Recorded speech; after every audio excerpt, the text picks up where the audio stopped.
a large part of what I do, Whitney, is I just say, hey, who's running your agenda? What are you doing to feed your mind? And often I get a blank stare because they don't have a plan for what they're doing for their mindset. This is your daily real estate syndication show. I'm your host, Whitney Sewell. Today, our guest is JM Ryerson. I enjoyed this conversation with JM at GoBundance, and he is a mindset coach. He's a host of Let's Go Win podcast, author of the Amazon best-selling book, Let's Go Win, The Keys to Living Your Best Life, and Champions Daily Playbook. He coaches leaders, entrepreneurs, and teams on peak performance and how to live their best lives. His passion is to help others succeed at work, home, and in life by offering simple tools that provide a work-life balance. And JM and I just enjoyed this conversation a lot. Mindset is so important. And I think it's talked about so often, right? That a lot of us just kind of glance over, or just ignore it when people talk about it. But man, if you do not have your mindset right, you're just not going to go very far as an entrepreneur more times than not. He's going to go through many things today, but I loved our conversation too around culture. Like if you are an entrepreneur and you're building a team, you're hiring people, you're going to have to worry about culture. It's not, early on, I just didn't even think about it, right? I didn't think about the culture that I was building, but man, it's so important. And I have to think about it quite a bit now, but we think about our teams and all those team members, but we get into today talking about core values also. And even that's something that early on, you just don't think that, I don't have to think about that right now, but pretty quickly, you're going to have to think about it. And pretty quickly, as you grow and build a team, it's going to become something that's very important. And those core values are going to be something that you hire by, that you fire by, that you score, your employees on. And I mean, all those things, it's going to be very important. So, but he goes into that today. And I just thought it was a great conversation. And he goes into some different things he's learned from different entrepreneurs even how to get the most out of your coach. If you don't have a coach, I just encourage you to think about that. Like think about the people who are doing big things that are where you want to be a few years from now. And I guarantee you they have at least one coach and maybe even three, for maybe different things, maybe some of the same things. I was that way. I was kind of against having a coach very early on, but quickly realized, hey, I need a coach. I need somebody that's going to help me to stay on track and help me to stay motivated. And give me some guidance every once in a while, that's kind of been there and done that. And it was one of the best decisions I've made in business. And now I've had numerous coaches for different things. So I encourage you to just listen to JM today. You're going to learn a lot. I enjoyed these interviews at GoBundance, and JM was one of those. Back at GoBundance, I'm so thankful that I was able to come to this event. I've heard so many great things about GoBundance, but have not joined yet, have not come, but I was invited as a guest and asked to do some interviews. And I'm so thankful because I've made so many great connections. One of many is JM, who is with me today. JM, pleasure to meet you and have you on the show. Brother, thanks for having me. You were awesome, dude. I'm excited to be on the show, and I'm so glad you're here. GoBundance is definitely grateful to have you here, and I hope you remember soon because I think you'll get a lot out of it, and they will too. Thank you. Thank you so much for that. Well, JM, I want to get started a little bit about who you are, right? The listeners probably are not familiar with you, but you are helping so many, in business, whether it's from mindset to leadership to inspiring their teams. And I want to get into some of that because I've personally benefited from great coaching in those areas. And I understand how important it is, how it can speed the process up for you in so many ways, having somebody that's on your side, that's been there and done that, and just the experience of working with so many people as well, right? So give us a little bit about your background so they can have a better understanding of who JM is, and let's dive into some of those topics. Yeah, thanks, man. So this is my fourth company. Let's Go In is my fourth company that I've been a part of building or built. And the first three, I was really in financial services. I built teams, and I love working with teams, man. So you'll probably, if we talk about culture, we talk about entrepreneurship, that's stuff that I definitely enjoyed. But this fourth company happened because I wrote a book, and I wrote a book for my two kids, and it's called Let's Go Win, Keys to Living Your Best Life. So the idea was, if I got hit by a bus, tomorrow or whenever, that they had lessons that I believe from my parents, grandparents, authors, mentors that have shaped my life. I wanted them to have these lessons, the philosophies and things, so that if dad's not here, they have an idea of kind of some things that worked for him. And so that's how the whole thing started. And then it just morphed into doing a podcast and then coaching. And I love it, man. I get to literally, let's go in, exist to inspire people to live their best lives. I get to work with people that want to live their best lives. They want to get better every single day. That's who I get to work with. It's awesome. That sounds so exciting. Like, I would love to go to work and probably do that.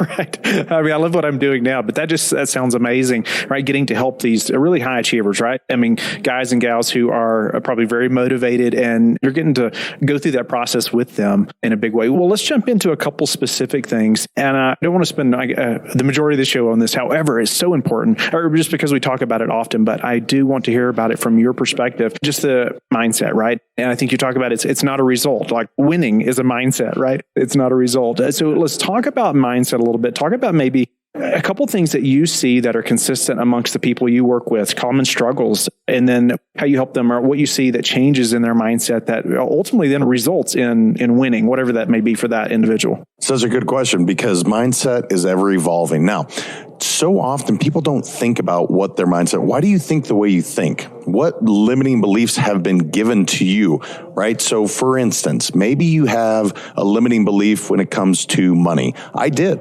right? I inherited thoughts from my dad and from his dad that weren't necessarily beneficial. So when I made a lot of money, like when I made 7 figures, I felt terrible because I felt like I was now part of the pretty boy club, is kind of how it was presented. Now, I've grown since that. I did a lot of work on it to realize, look, making a lot of money, that's a good thing if you do good things with it, right? You can help so many people. So that's one of the things that with mindset, why do you think the way you think? Now, as we watch the pandemic and so many people, I ask them this question: who's driving your agenda? Who's feeding your mindset? And if you answer social media, you answer the news, if that's what you wake up to and look at every single day, I promise you it's not going to be real positive, because that's not what sells. So a large part of what I do, Whitney, is I just say, hey, who's running your agenda? What are you doing to feed your mind? And often I get a blank stare because they don't have a plan for what they're doing for their mindset. What are you doing to really grow your beliefs and really being able to believe in whatever you want to accomplish? So often, man, it just comes down to, what are you doing to feed your mindset? Is it good? Is it bad? Is it nothing at all? Because I believe that there's 2 stages. You're either growing or you're decaying. And there's no middle ground. It's not like you just hang out here. So when it comes to your mindset, I want to grow every single day. I don't know it all. I don't know all that much, but I'm willing to learn. Yeah, love that. I love the focus on mindset, but I love the questions, right? And I hope the listeners really think about those questions, because you said, why do you think the way you think? And I think, have you even thought about that? Like, what has encouraged these limiting beliefs? Oftentimes it's the way we were raised, right? I mean, the way we were taught, what our parents thought about money, or thought about business, or thought about having a secure job even, or whatever that may be. I mean, I was extremely guilty of that. And good coaches help me, I think, differently, right? And that there's other ways to think about it, right? Who's running your agenda? What's feeding your mindset? And I'll give one example here. My wife helps hold me accountable to this, like, leave my phone on airplane mode first thing in the morning, right? Because I want that quiet time is so important to us, in that morning routine and that educational time in the morning, or even time with my wife, just it's time to talk, or time to pray together, or time to read, and those things. But I can turn my phone off airplane mode. I see a few emails and I'm just derailed. Right. And that's the first thing that you're starting with. That's not necessarily positive. So your wife's brilliant, by the way. And I agree. So I will tell you this, brother. One of the things when I work with females, because this is not common, most of the time, the biggest challenge I have with my female clients is getting them to take care of themselves first. Because so often they're so maternal, they want to take care of the kids, the house, the spouse, the husband, everybody else before themselves. And I'm like, that's the most selfish thing you can do. They don't like when I say that, by the way. They're like, well, forget you, man. But the truth is, it is, because there's a shelf life. So your wife is absolutely brilliant. I hope she hears that, because yes, good for her to say, we're going to take care of us first. We're going to do our prayer, our meditation, our grateful practice we're going to take care of us first so that we can go help so many people, as you already do. While we're on that, what do you see some of the most successful ways that people are feeding themselves to their mindset? So I'm a big reader, so I'm going to go there because unfortunately, not all that many people read anymore. And it drives me crazy because if I have a question in life, I go to a book. So that's one of the first ways. Finding just something motivational, something that inspires you. This is where social media can actually be beneficial. If you are very strategic in looking up something motivational, something inspirational, not just what's going on in the world or politics or something like that. If you're very strategic, you can utilize this world. Technology is not a bad thing. It's the way we use technology that can be bad. So to answer your question, books is a huge one for me. Being around the right people, that's probably one of the biggest lessons I learned from my second company into my third company. When we really exploded, it was when I was clear on who I was going to be around. So that old adage that you are a symbol of the 5 people closest to you, it's true. And when I looked in that mirror about 15 years ago, I didn't like what I saw. I didn't like that. And so I had to reestablish some of those relationships. So to answer your question, that would be the 3 ways that I feed my mind. That's incredible. It's just great to hear like real examples, things that you're doing specifically, because I think sometimes it's hard for us to figure that out, but we learn from others that are making it happen, right? So let's jump to a couple other things because I want to use our time the best we can just to pull as much out of you in the short time that we have you. But you've been big on leadership, right? And team building, those things. And in our business, I mean, it is a team sport. And I often say, you know what? The fastest way to get into this business is like be the best you can be at one thing or maybe 2, and then find the other team members, right? That are really good at those other things. And that's going to be the fastest way typically to make a large deal happen. Very few people syndicate or purchase a $30, $50 million project first time by themselves, right? It is a team sport. I know I couldn't do it without our team, but I love that you focus on empowering and inspiring your team. Let's talk about that more in depth. What does that mean? How do you encourage people to do that? How do you see successful teams work together where they're empowered, they're inspired, and making it happen? I look at it this way. If you're trying to do everything on your own, you are limiting yourself right away, right? So if you have those control issues, which, by the way, most of us do, just know that you're limiting your growth immediately. The moment that you can say, look, who else can I find that can help this vision? The moment you do that, here's what's cool. You're creating an opportunity for someone else. It becomes bigger. And so I believe everything rises and falls on leadership. Now, the biggest thing as a leader for me that I learned is being authentic, being me, no hiding, not looking a certain way, talking a certain way, just being me, because that would find people that are attracted to who I am, the true JM, not some, version of JM. The moment you're able to create a vision and say, here's what I'm good at, here's what I'm not very good at, and what I don't want to do.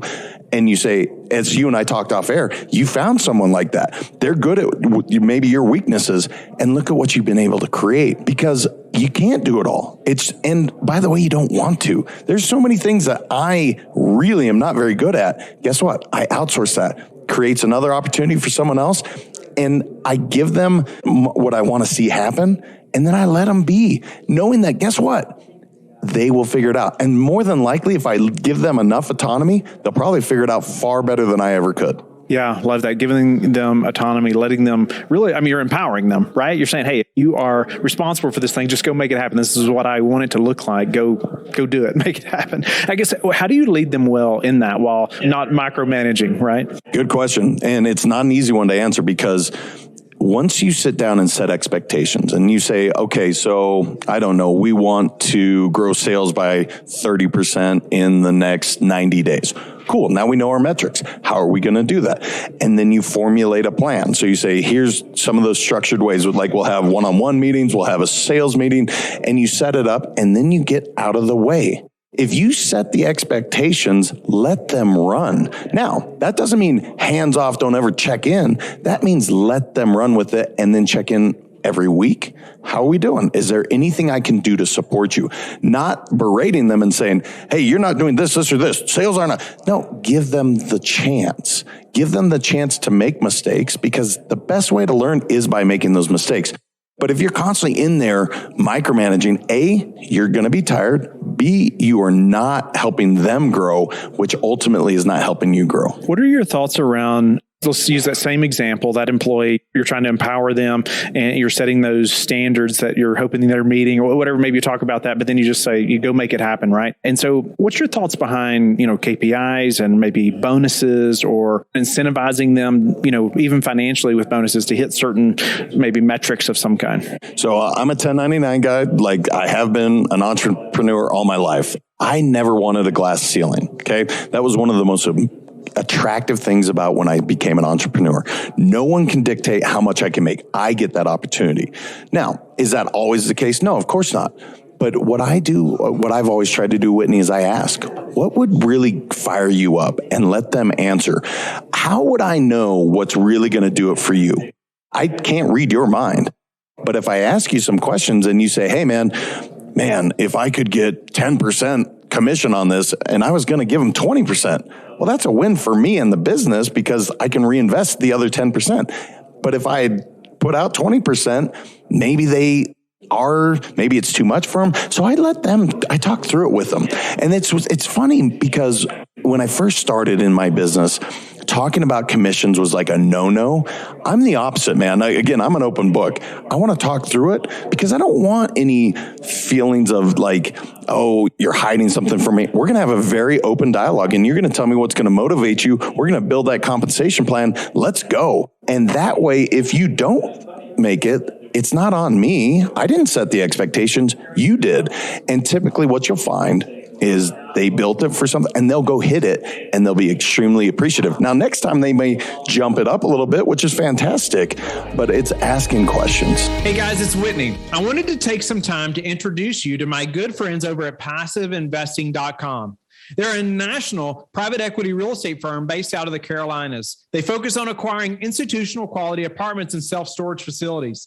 They do this with private accredited investor funds. They have a portfolio of over $700 million in assets and control over $250 million in equity from their investors. PassiveInvesting.com makes it easy for you to start investing in real estate without all the hassles. They even have an average 62% repeat investor rate in each offering they put together. They even have a real estate debt fund that offers hard money loans to local fix and flippers across the U.S., which currently has a 0% default rate. To help you learn more, they've put together a free passive investor guide that outlines the 7 red flags for passive apartment and self-storage investing. Visit PassiveInvesting.com/red flags to download the PDF now. That's PassiveInvesting.com/red flags. I think it's a great example and it's great advice to go ask them and think through that. What does motivate them? Because what I've learned is different employees are motivated by different things, right? And so I was going to do an annual review with a specific employee who's just top notch, probably a month or so ago.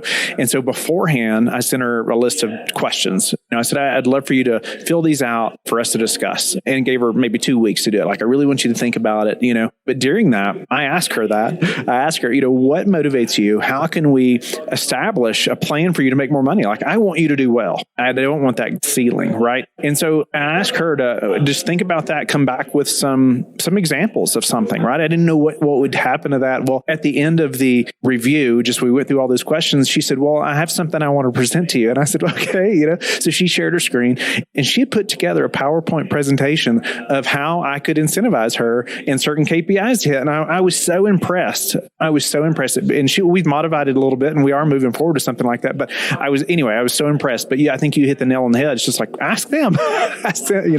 One of my best friends worked with me for 15 years, 17 years. Oh my goodness. It was that long.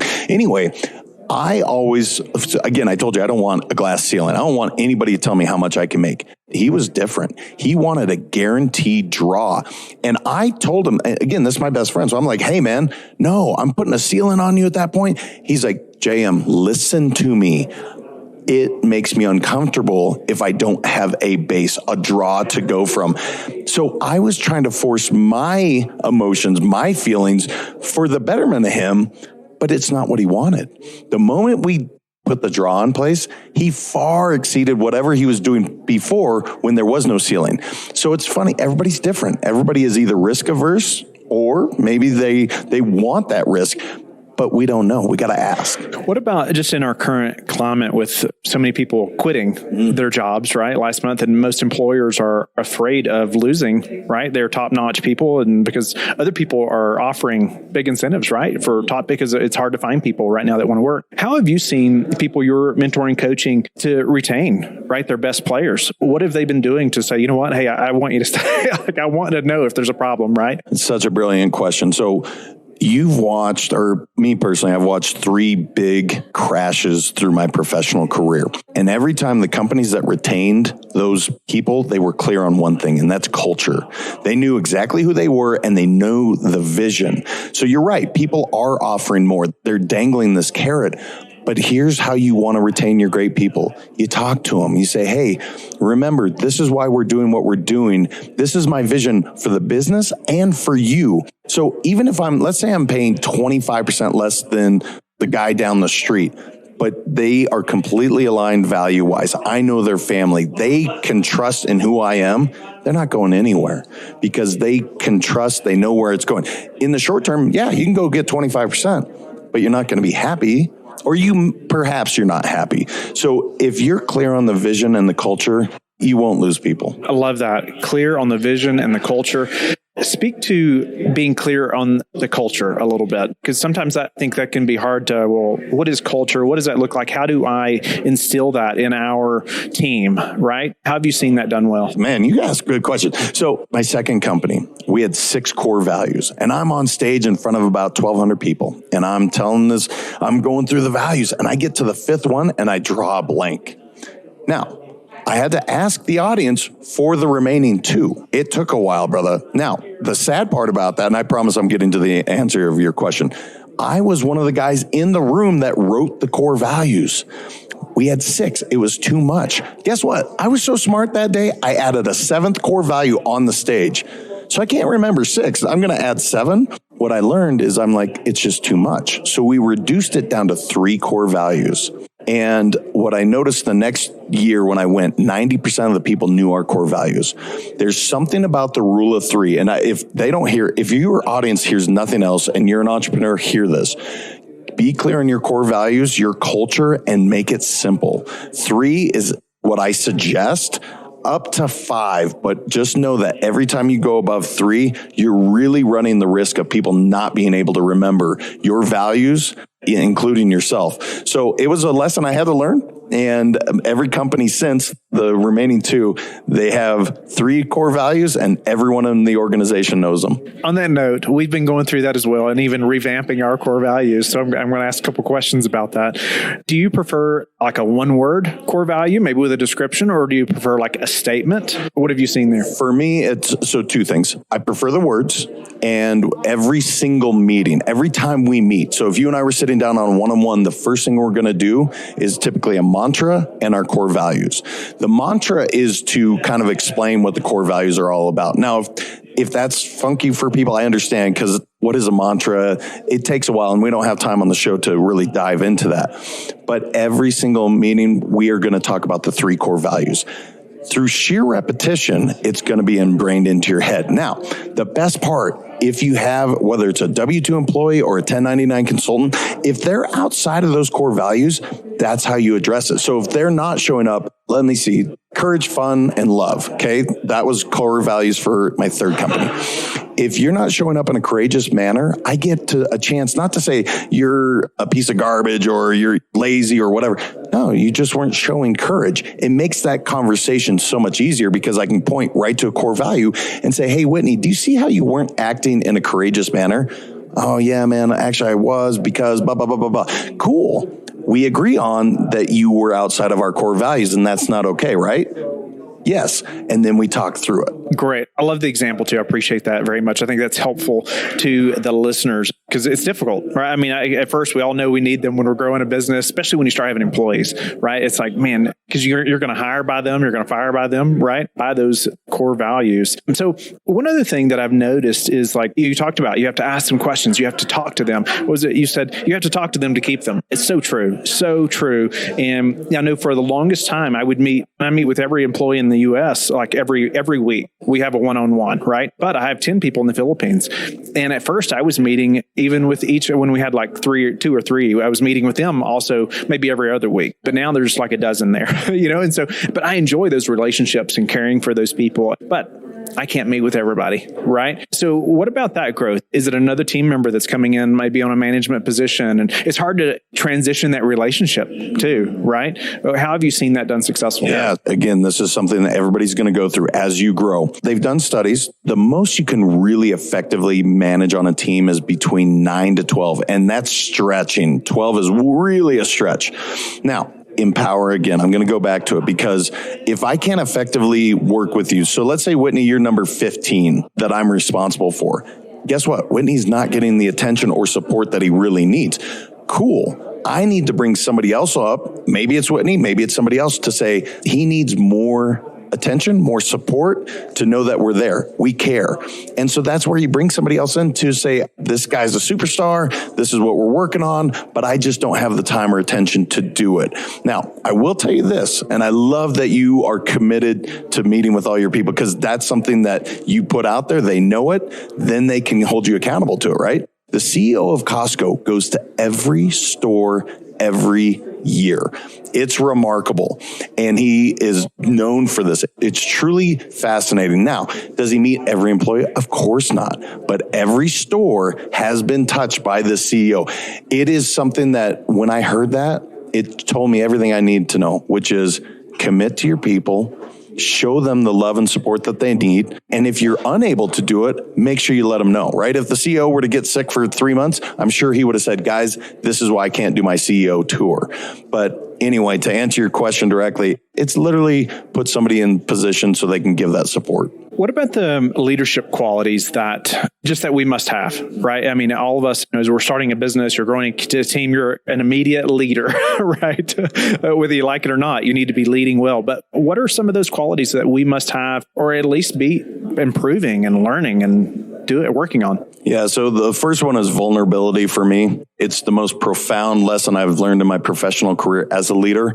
I used to wear a 3-piece suit and tie, and I was really uncomfortable, but I thought I had to wear that. And then I would sit there and talk a certain way because I thought that's how it was supposed to be.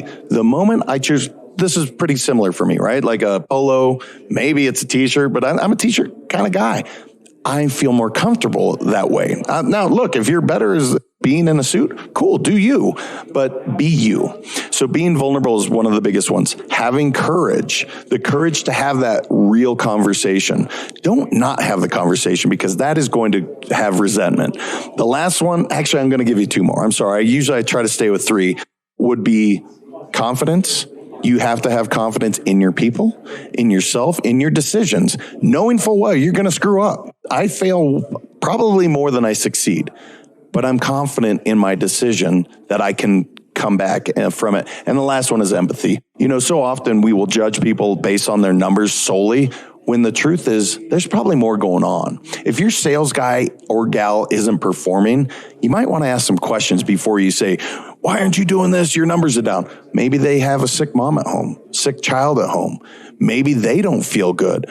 People want to perform, but there's other things going on in life. I've had people literally paid time. Go ahead, go take care of that for 3 months. And they were with me for over a decade. Was it worth paying 3 months to have an amazing person, an employee for 10 years? Absolutely. Talk about loyalty. I mean, they knew you cared about them, right? Yeah. Well, so one of my favorite quotes is, no one cares how much you know until they know how much you care. I think that was Teddy Roosevelt that said it, but it's true. Like, if somebody gets up there and has all the answers, but they don't genuinely give a care about the person across, they're not going to listen to you.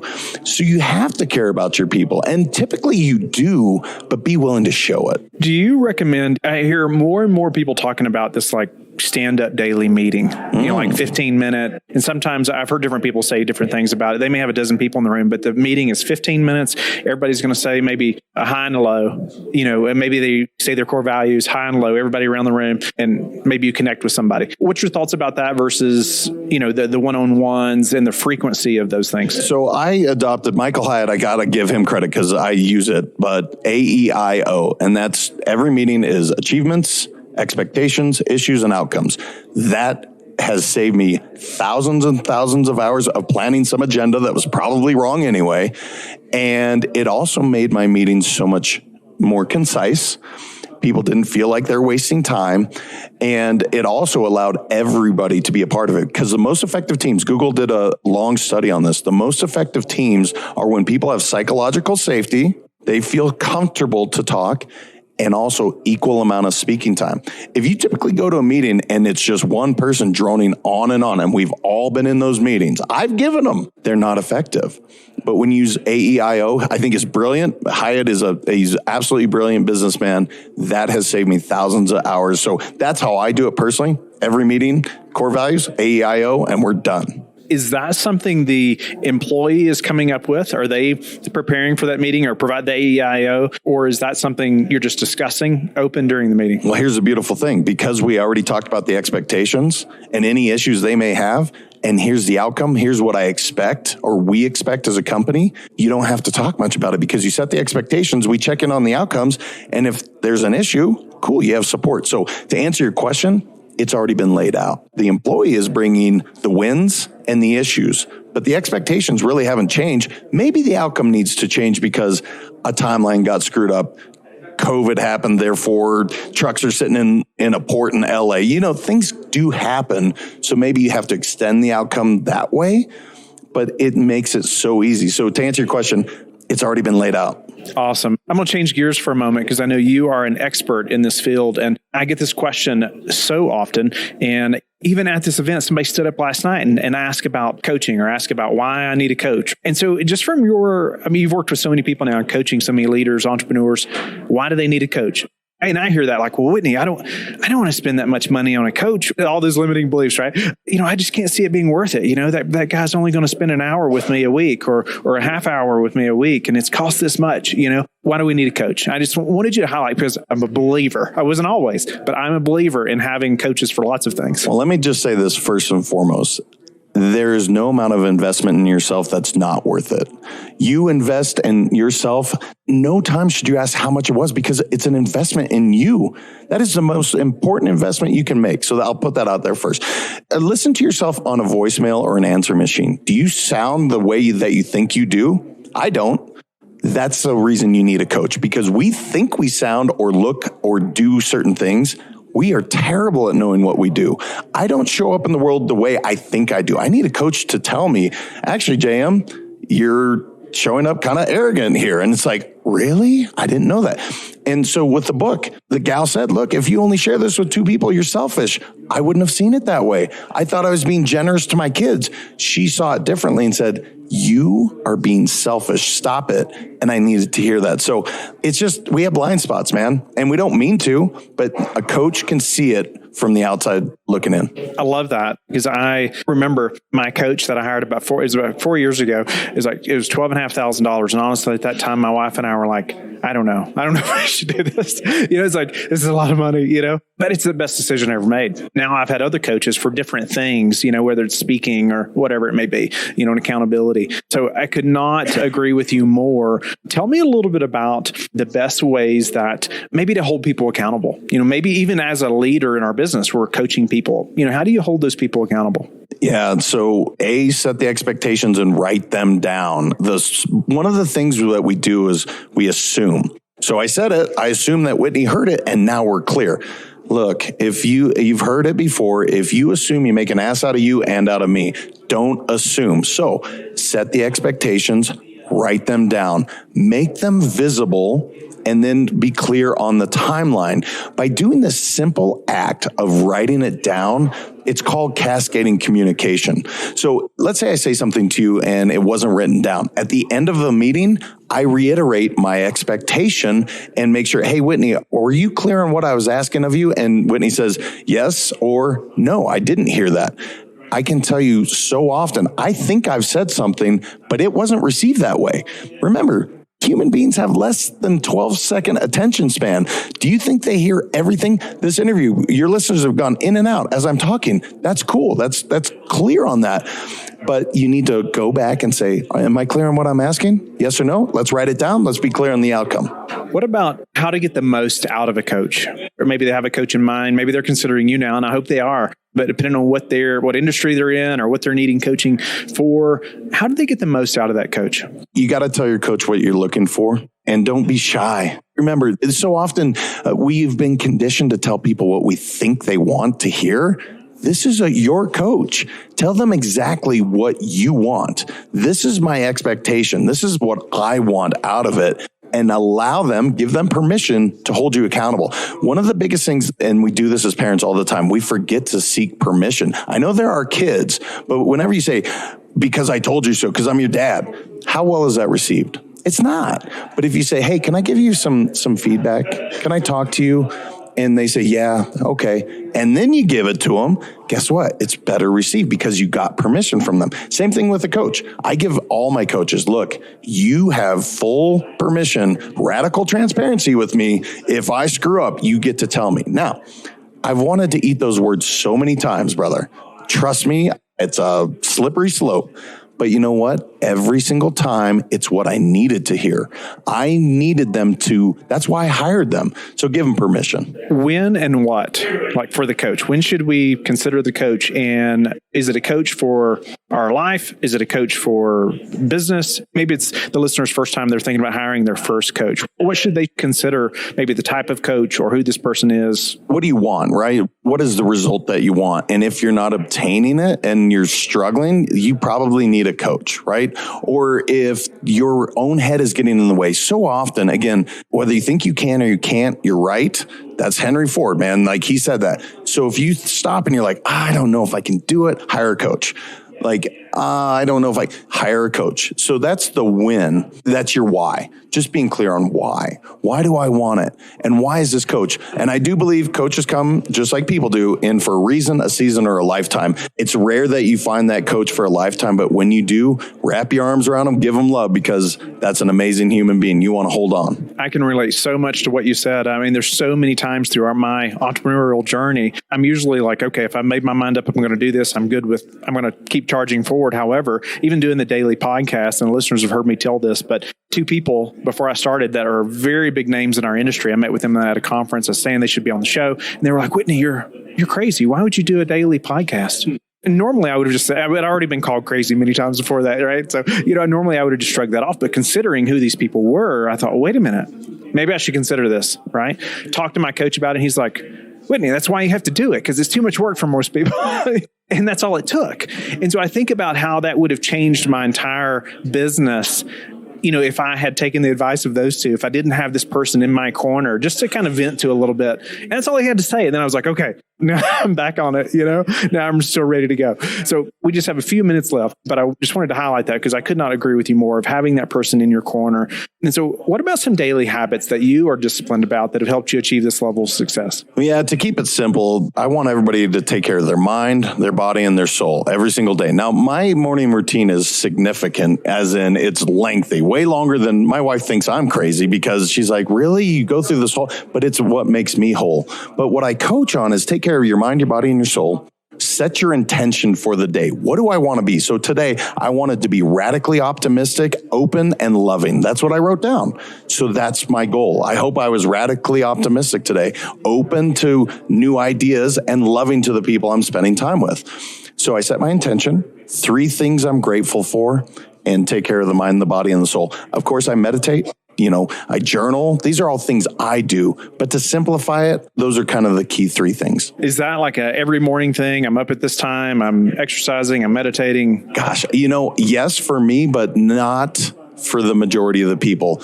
Don't put that much pressure on yourself, because, okay, let's say I have to get up at 6 o'clock, but I got up at 6:30. So now I'm not going to do anything. No, stop it. That's terrible. And a great example, my goal used to be meditate for 10 minutes a day. And if I didn't have 10 minutes, I chose not to have 10 minutes, I just wouldn't do it. That is insane. That's actually stupid. So if you wake up a little late, so what? Modify, make it happen on your own time. So yes, in a perfect world, wake up at the same time, make sure you do the same. But our world is not perfect. Just make sure you do those couple things to take care of yourself. Tell us of the people that you have mentored, coached that are the most successful, maybe the top one or two habits that they exhibit. Well, the journaling for sure. So often we get stuck in our own head, and I want people to release whatever it is onto paper. The best form of therapy is literally that. So that's number one. And that's a requirement. If you work with me, you are going to journal, because how can I coach you? How do I know what was going through your head on Monday or Tuesday or whatever? So that's number one. Man, the other one's tough. You know what? I'm going to go with gratitude. And I know people hear that. And I had one of my coaches one time said, do 10 things you're grateful for every day. That was overwhelming to me. 10 things is a lot. So I just break it down to 3. What are 3 things? And you know what? There's more than 3 I can come up with every day, but it makes the world seem a little better, which fires endorphins off, which gets the whole thing going. So those would be the 2 ones. You asked for 2, so I'll go with gratitude and journaling. No, that's great. That's great. How do you like to give back? Oh, man. So I love to get my kids involved with charities. That's a big part of what my wife actually just started a nonprofit. So that is something that we're passionate about. But I don't want to just give a check. I want my kids to be involved. So whether it's at our neighborhood, my wife's charity now, we just like to be involved. And so a lot of it has been through youth sports, because both my boys play pretty competitive sports. So a lot of our givebacks happen to be through that. But anything we can do, because we're blessed, man. And I want other people, if we can raise them up, that's what we hope for. JM, it's been a pleasure to meet you and have you on the show. I'm thankful to have been at GoBundance, just to have met you and to be able to do this in person. It's incredible. And so just the way you go through the mindset, the leadership, our team building, empowering our team, the importance of those things, even the AEIO with Michael Hyatt, I'm going to look that up personally. I want to learn more about that. I think that's great. Importance of core values and being very clear, right, on those and culture. And then just more details about coaching. I just think, man, if you don't have a coach, why not? Of some kind. You need somebody on your side that's helping hold you accountable. But how can people get in touch with you and learn more about you? Yeah, thank you, brother. I appreciate that. So letsgowin.com is my website. Let's Go Win 365 on any platform. And then the Let's Go Win podcast. Everything's Let's Go Win, because I believe in it, man. Let's go win the day. Let's go win this interview. Let's just go win, man. Love that. I appreciate that so much. I love the name as well. Again, pleasure to meet you. Hope you have a blessed day. It was my pleasure. Thank you, Whitney. Thank you for being a loyal listener of the show. Please subscribe and share it with your friends. We want to help you become the passive investor you've always wanted to become, but also the operator you've always wanted to become. We want to be the number one resource for your real estate investing journey. But go to lifebridgecapital.com, where you can start investing in real estate today.